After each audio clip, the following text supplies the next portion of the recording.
ছোটকালের একটি বিখ্যাত কবিতা, যা থেকে আমি পুরস্কার লাভ করেছিলাম।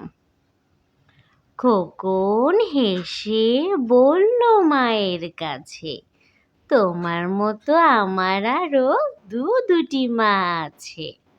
মা রেগে কয়, হতচ্ছাড়া পাজি, মুখের ওপর এমন কথা শুনিয়ে দিলে আজি।